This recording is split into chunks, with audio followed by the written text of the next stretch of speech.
কথায় আছে শখের দাম লাখ টাকা। সেরকমই পূর্ব বর্ধমানের কাটোয়ার এই চিকিৎসকের শখ দেখলে চোখ উঠবে কপালে।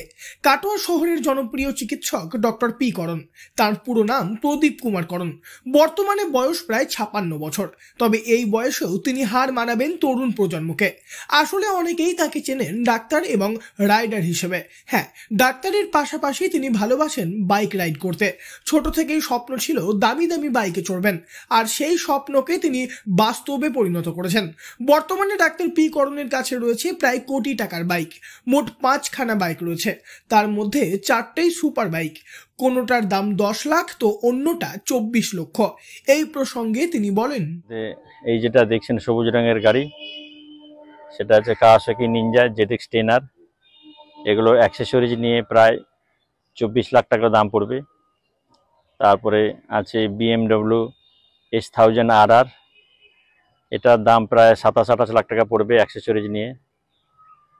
তারপরে আছে হোন্ডা CBR 650R আছে, এটারও দাম ফিটিং নিয়ে 14 লাখ টাকা মতো পড়বে। তারপরে একটা কম দামি গাড়ি আছে MT-15, ও তো প্রায় ওই 1,70,80 এরকম একটা দাম আছে।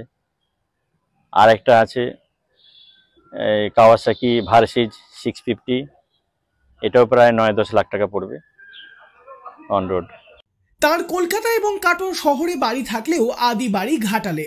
গ্রামের একটি স্কুল থেকে উচ্চ মাধ্যমিক পাস, তারপর প্রথম চেষ্টাতেই জয়েন্টে সুযোগ। মেডিকেলে চান্স পেয়ে আরজি কর মেডিকেল কলেজে ভর্তি হয়েছিলেন। সেখান থেকে MBBS পাস করেন। তারপর 1994 সালে প্রথম চাকরিতে যোগদান। তারপর তিনি চাকরি করতে করতেই মাস্টার ডিগ্রি কমপ্লিট করেন কলকাতার PG হাসপাতাল থেকে, এবং বর্তমানে তিনি কাটোয়া হাসপাতালের মেডিকেল অফিসার গাইনোকোলজিস্ট। ডাক্তারবাবুকে তার এই শখ প্রসঙ্গে প্রশ্ন করা হলে তিনি উত্তরে বলেন, মনের মধ্যে ছোটবেলা থেকেই ছিল যে গাড়ি বাইক এগুলোর শখ ছিল ছোটবেলা থেকেই। তা আজকে ভগবানের কৃপায় সে সামর্থ্য হয়েছে, তাই শখগুলো এখন মিটিয়ে নিচ্ছি। কারণ কি, আর একটু বয়স হলে তার এই শখ মেটানো যাবে না। এইগুলো ভারী ভারী গাড়ি, দামি গাড়ি, ভারী গাড়ি, এগুলো একটা নির্দিষ্ট এজের পর আর চালানো যাবে না, তাই এখন সময় থাকতে এগুলো নিয়েছি।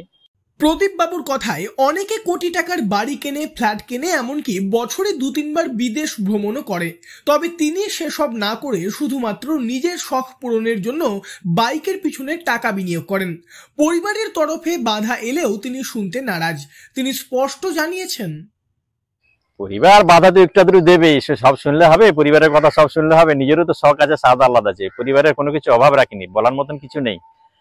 পরিবারের কোনোভাবেই বলার কিছু নেই। তাকে এত দিয়েছি যে সে মানে বলার মতন কিছু নেই, সেটা তো বলতে পারছে না এখানে ওপেনলি। এবার সব যদি পরিবারের সুখ শান্তিতে খরচ করবো, তাহলে আমার জন্য কি করব? আমার তো নিজস্ব একটা সুখ শান্তি আছে, চাহিদা আছে, ভালোবাসা আছে, তাই করি। আজকের দিনে অধিকাংশ মানুষ স্বপ্নকে শুধু স্বপ্ন হিসেবেই রেখে দেয়, কিন্তু ডক্টর পি করণ দেখিয়েছেন যদি ইচ্ছে থাকে তবে প্রতিটি স্বপ্নই বাস্তবে রূপ নিতে পারে। সকাল থেকে রাত অবধি রোগীদের সেবা করেও তিনি তার স্বপ্নকে মরতে দেননি। রোগীর কষ্ট লাঘবের জন্য যেমন তার হাতের কাজ অমূল্য, তেমনি জীবনের আনন্দ খুঁজে নেওয়ার জন্যও তিনি সমানভাবে দক্ষ। তিনি প্রমাণ করেছেন বয়স কেবলই একটি সংখ্যা। জীবনে নিজের কাজের প্রতি নিষ্ঠা ও শখের প্রতি ভালোবাসা থাকলে দুটোকেই একসঙ্গে এগিয়ে নিয়ে যাওয়া সম্ভব। পূর্ব বর্ধমান থেকে বনোয়ারিলাল চৌধুরী, লোকাল 18 বাংলা।